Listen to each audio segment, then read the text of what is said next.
et messieurs, bonsoir. Il est 20h sur les antennes de la télé Futur Média. C'est parti pour le sommaire de cette édition avec les travailleurs des boulangeries, pâtisseries et restaurants du Sénégal qui en ont ras-le-bol de leurs conditions de travail. Ils l'ont fait savoir cet après-midi lors d'une assemblée générale. 200 travailleurs des ADS reversés à l'AIBD menacés d'expulsion. Le syndicat autonome des travailleurs de l'aéronautique sonne l'alerte pour que leurs droits soient respectés. La série d'enlèvement d'enfants au cœur des préoccupations. La JS et CONAF regrettent un manque de volonté politique de l'État sur la question. Des Sénégalais interrogés en appel au retour de la peine de mort pour dissuader les coupables. Et puis GFM réagit suite aux observations du CNRA des téléspectateurs et internautes relatives à l'émission Dakar Lobby du vendredi 9 mars. La quintessence du communiqué à suivre en début d'édition. Voilà le sommaire de ce journal. Dans quelques instants, le développement.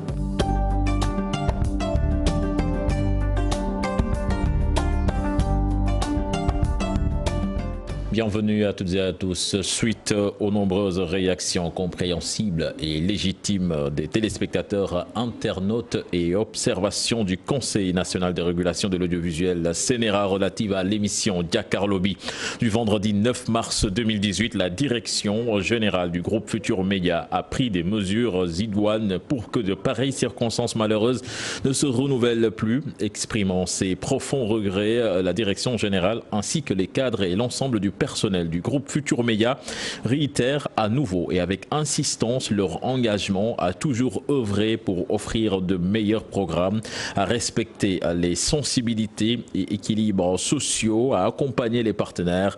La direction générale réaffirme l'ancrage de GFM dans sa mission d'informer, d'éduquer, de divertir et sa détermination à toujours donner le meilleur en vue de bien servir et de consolider la vocation qu'il s'est assignée. Remercions le public et partenaires sociaux et institutionnels. La direction générale réaffirme ses regrets, salue la confiance des Sénégalaises et Sénégalais et renouvelle son attachement aux valeurs, vertus et coutumes qui fondent le socle de notre pays. Donc, en communiqué de la direction générale du groupe Futur Média. Les travailleurs des boulangeries, pâtisseries et restaurants du Sénégal expriment leur mal-être, ceux de la brioche dorée en particulier. Entre conditions de travail difficiles et salaires misérables, ils veulent que la situation change. Ils étaient en assemblée générale cet après-midi. Compte rendu signé Fatima Taba et Modou Diop. Ils s'activent dans les boulangeries, pâtisseries et restaurants du Sénégal. Ces travailleurs, des employés de la brioche dorée pour la plupart, n'en peuvent plus de leurs difficiles conditions de travail. Au niveau des brioches dorées, d'où nous comptons 500 membres, les difficultés que les travailleurs rencontrent dans cette entreprise sont notamment pour la liberté syndicale, l'établissement des contrats de travail, le respect des classifications catégorielles. Saisir la ne la man dañ may fay 55 000 te damay liggéey ay 12 heures de temps damay xëy 8 heures ci suba wàcc presque 20 heures. En brassard rouge, ils se disent exploités avec de bas salaires. Ils exigent plus de considération. Nous voulons lancer un appel à la direction générale pour qu'ils comprennent que le syndicat n'est pas un ennemi de la direction, mais c'est un partenaire qui contribue à la paix sociale et au développement de l'entreprise. Respecter les délégués. Leur syndicat, affilié à la CNTS FC, Cheikh Diop, secrétaire général de la dite structure, invite la direction de la brioche dorée à collaborer avec les organisations syndicales. C'est un secteur semi-informel que nous ne pouvons pas accepter en l'état. Nous devons nous battre pour que les respects des droits des travailleurs, de la convention de la boulangerie soient pleinement respectés, pour que les obligations contractuelles dans ce secteur soient pleinement également respectées par les employeurs. Le constat est patent aujourd'hui. Dans ce secteur, il y a les travailleurs les plus démunis et pourtant il existe une convention et cette convention est très peu appliquée. Le combat ne fait que commencer de la vie de ces travailleurs. Il n'exclut pas de passer à la vitesse supérieure. Et puis 200 travailleurs sur les 456 des ADS reversés à l'aéroport de Diass menacés d'expulsion. C'est une annonce du syndicat autonome des travailleurs de l'aéronautique civile du Sénégal qui a fait face à la presse ce matin. Compte rendu signé Mambiram Diouf et Diafaraba. Mais les Turcs, ils ont mis combien? 64 milliards. Ils sont venus simplement pour finir l'aéroport. Babacar Gaye et compagnie se considèrent comme une force de proposition, loin donc de faire du sabotage contre l'expulsion de 200 permanents et travailleurs fixes sur les 456 travailleurs des ADS reversés dans le consortium LEMAC AIBD Soma pour sureffectif. Selon eux, ils lancent ainsi ce cri du cœur. C'est pour avoir plus d'argent pour eux. Pour eux, pas pour nous les Sénégalais. Hein. C'est les Turcs qui veulent licencier. Et ce qui est bizarre, les cadres turcs qui sont dans l'administration, ils ne sont pas dans le Delta Pay. Ils ne le sont pas. Ils ont leur Delta Pay à part. Et ça, c'est dangereux. Pourquoi on cache ça? Ça veut dire que ce qu'ils font, c'est louche. Absence de politique sociale, baisse des salaires, entre autres points. Bref, un non-respect du protocole d'accord, c'est ce qu'ils disent relever depuis le démarrage des activités à l'AIBD. Imaginez des gens qui se lèvent à 4 h du matin pour aller à Dias, faire le trajet 55 km, aller 55 retour, puis nous fait 110 km. Nous n'avons pas eu d'indemnité, nous n'avons rien. En ce moment, vraiment, c'est vraiment dur pour nous, les travailleurs. Vous voyez, nous n'avons ni heure supplémentaire. Et comment ça se fait? Si nous travaillons 2 jours et nous nous reposons 3 jours. Est-ce normal ça pour les travailleurs? Porté sur les fonds baptismaux depuis le 14 mars dernier, interpelle la direction de l'AS et le ministre de tutelle pour mettre fin aux difficultés que traversent les travailleurs, donc pour un respect de leurs droits.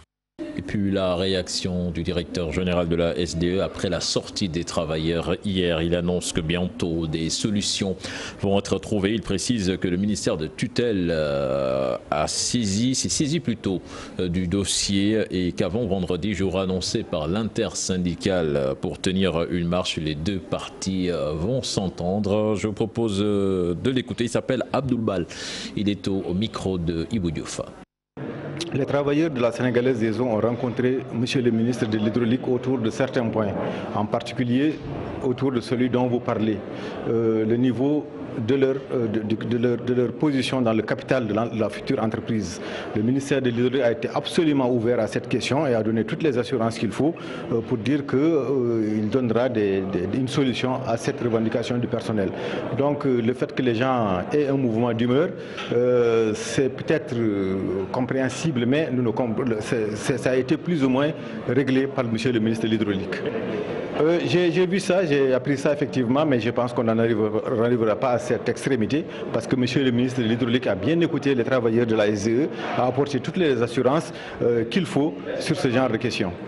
Journée internationale de l'eau du 22 mars sera célébrée demain au Sénégal. L'occasion sera saisie donc par le directeur général de la SDE et des différentes parties prenantes pour discuter de l'exploitation et de la distribution de l'eau. Il sera question d'évoquer également le contrat d'attermage qui arrive à terme au mois de décembre 2018. En ce sens, un appel d'offres sera lancé pour choisir la SDE ou un autre exploitant. Suivons toujours le directeur général de la SDE au micro d'Ibou Diouf.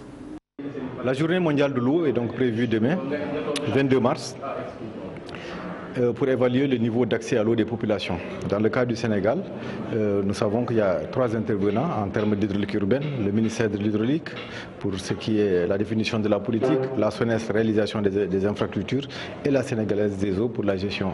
Alors, cette équipe, ce partenariat solide, a travaillé pendant 22 ans et a conduit le Sénégal en termes de tête de ligne, premier pays en termes d'accès à l'eau. 98% des populations urbaines ont aujourd'hui accès à l'eau. Le contrat d'affermage qui nous lie à l'État du Sénégal arrive à échéance au 31 décembre 2018.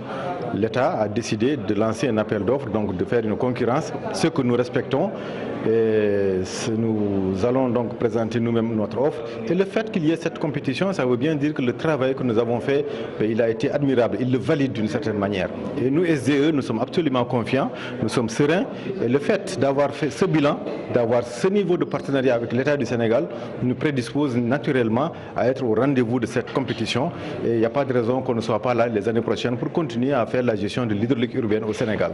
Et puis des précisions du secrétaire général du SAEMS porte sur la somme d'argent qui constituerait le blocage des négociations entre le Premier ministre et les syndicats d'enseignants. Saouro Sen Boton-Touche demande au chef de l'État plutôt de s'impliquer dans la recherche de la solution pour sauver l'école sénégalaise. Il était à Tamba, je propose de l'écouter. Il est au micro de Moussa Omar Gueye.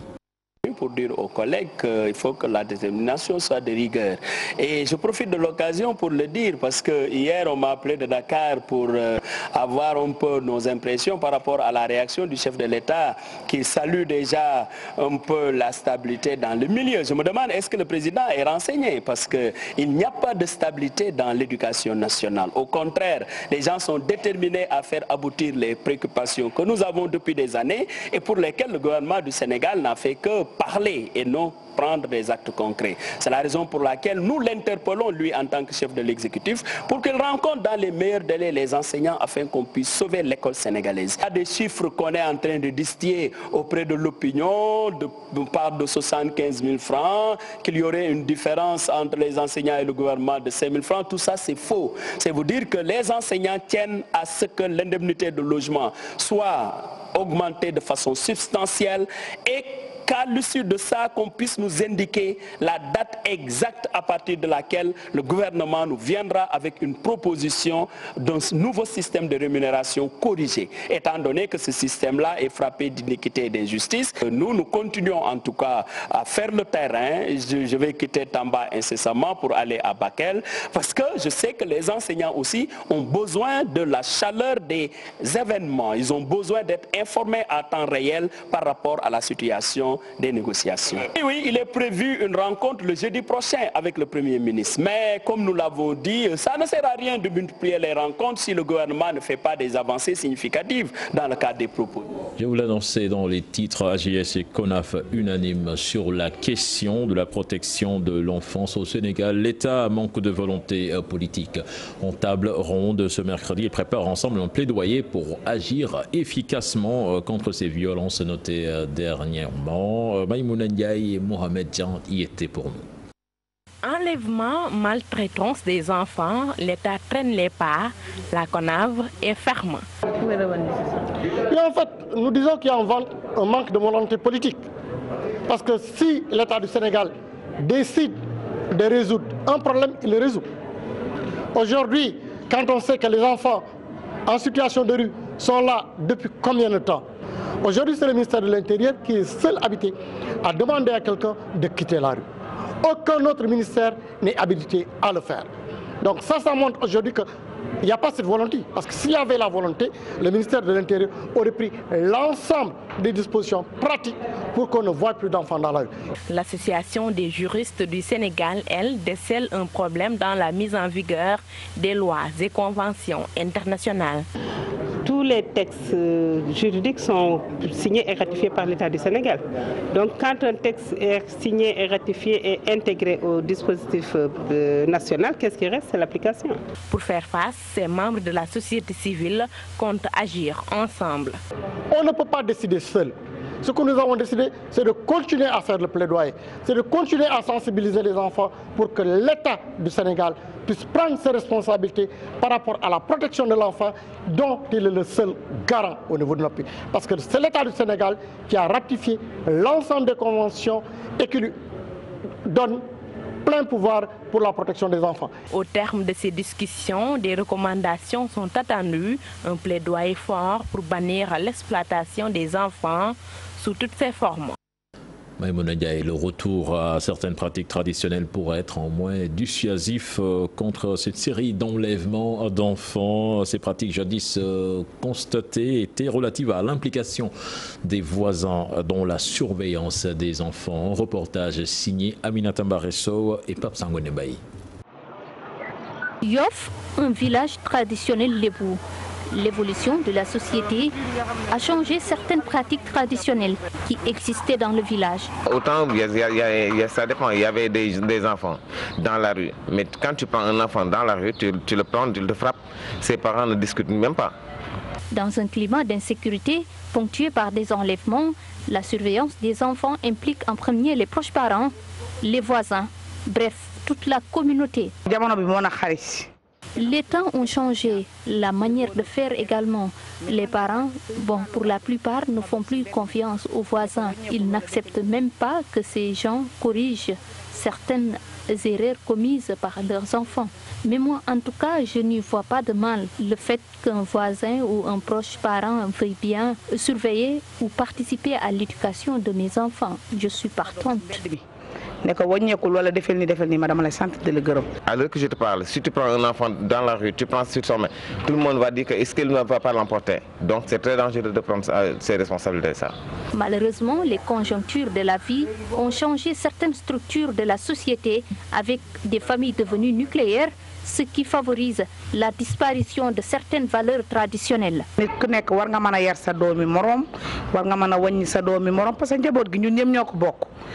Aminata Barresso, des Sénégalais donnent leur avis sur ce phénomène de rapt d'enfants. Ils exigent des mesures sévères. Certains même parlent de l'application du retour même de la peine de mort contre les coupables. Ils se sont prononcés au micro de Cheikh Diop et Pape Sangone Bay.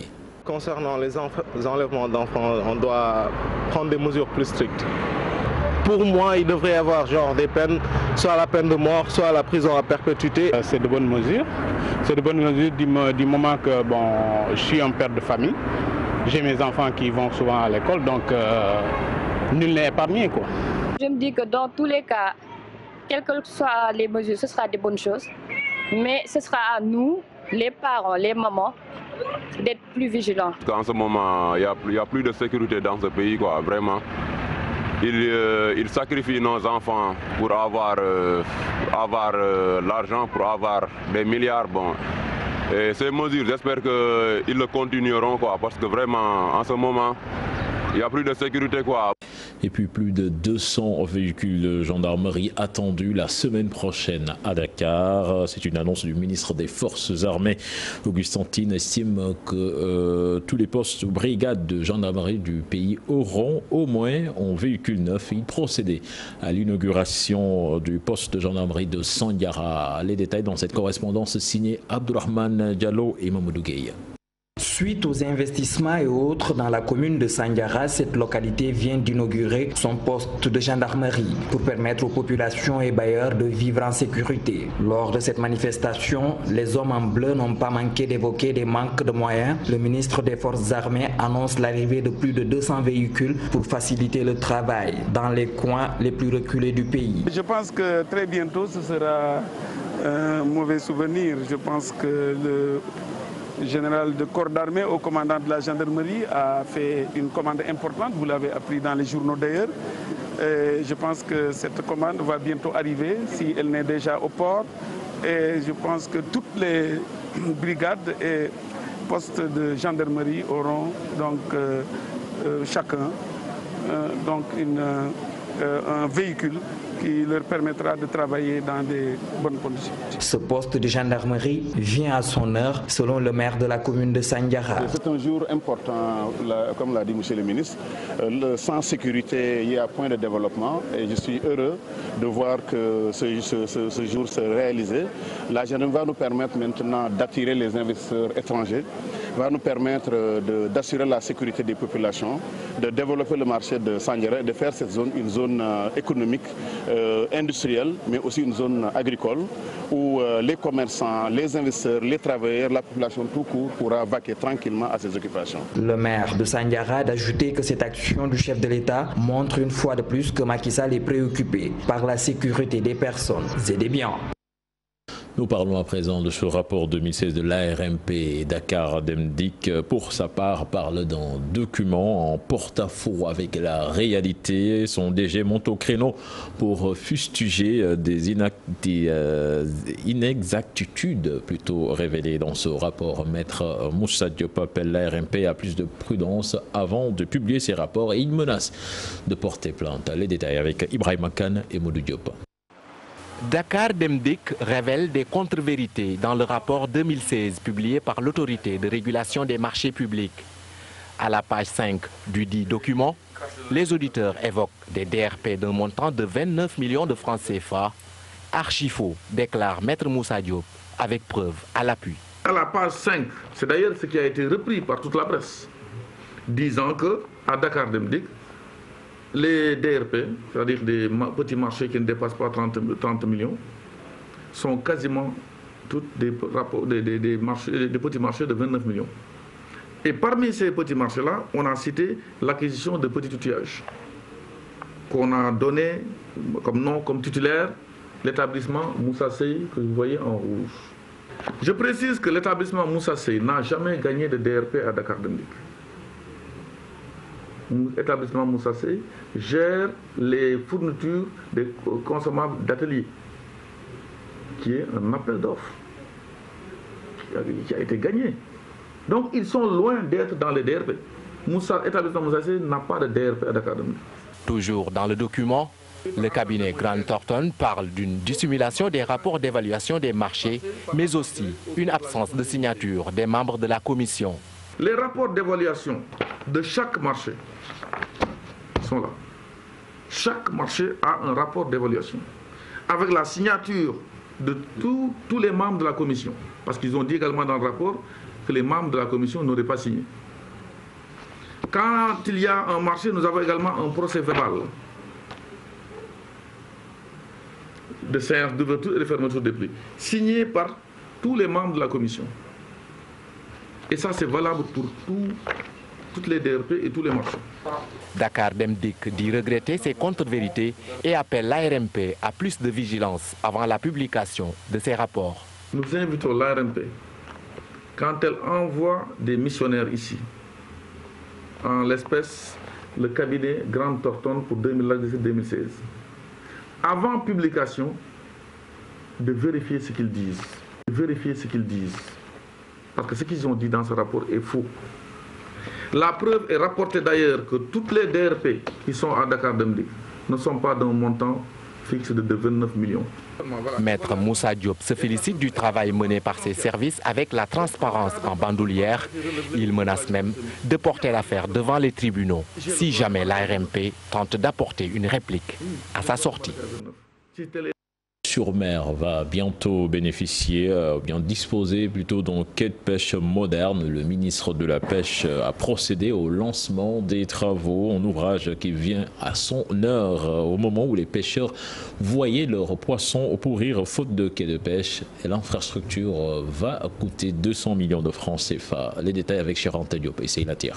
La pêche occupe une place importante dans la commune de Darou Khoudoss. Les débarquements sont estimés à plus de 13 000 tonnes de poissons en 2017 pour une valeur commerciale de 8 milliards 700 millions de francs CFA. Plus de 7 000 pêcheurs recensés dans le département de Tivaouane. Le ministre de la Pêche a jugé nécessaire de construire un quai de pêche moderne à Mboro-sur-Mer. Ce quai de pêche comportera un embarcadère avec hangar, un laboratoire de contrôle sensoriel de produits halieutiques, une hall de débarquement et réception de produits frais, une salle de traitement d'espèces pélagiques, une salle de traitement d'espèces démersales, une salle de traitement de céphalopodes, un bureau pool perception, statistique et qualité pour l'amélioration des conditions de travail des acteurs de la pêche, notamment les pêcheurs, les femmes transformatrices marieuses. Cette infrastructure d'un coût global de 200 millions de francs CFA va sensiblement contribuer à l'amélioration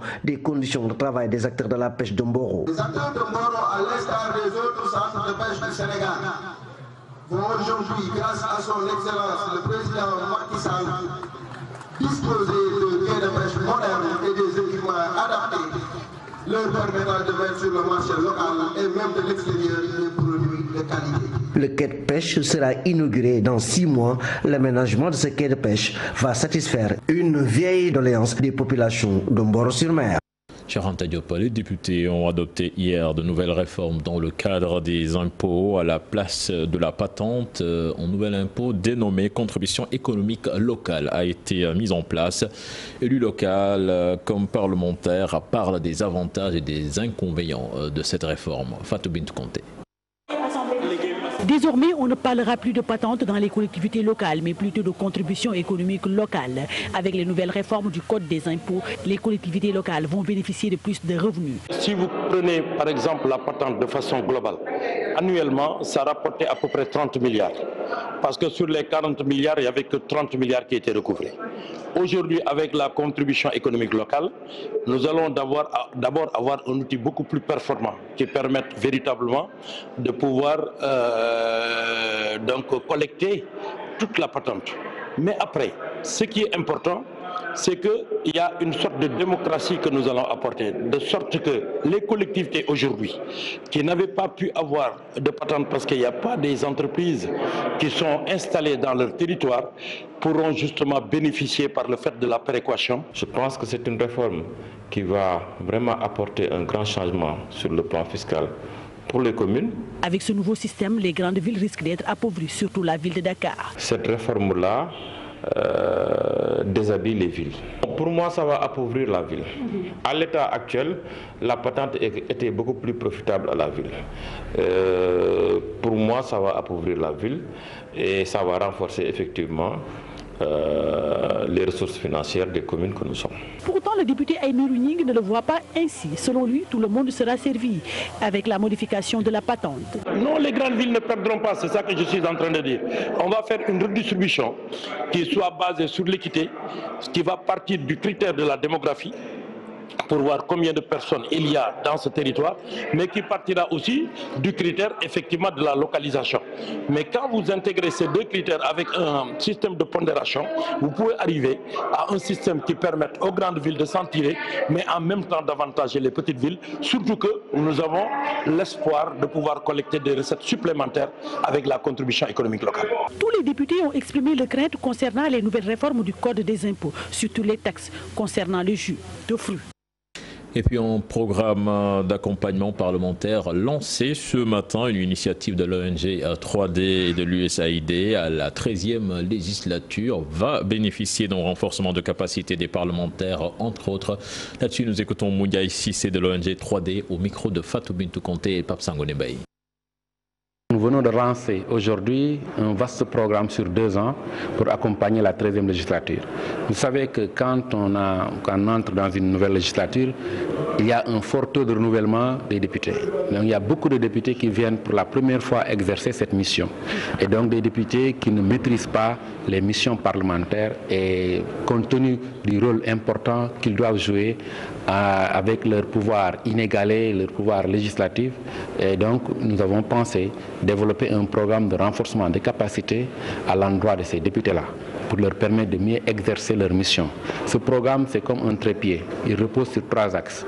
Le premier axe, c'est l'axe de renforcement des capacités, avec donc une série d'ateliers de formation au profit des députés sur des thématiques comme le contrôle budgétaire, sur les thématiques comme le droit parlementaire et sur bien d'autres thématiques liées à l'exercice de leurs fonctions. Le deuxième axe de ce programme-là, c'est l'axe qu'on a appelé l'ouverture du Parlement à la société.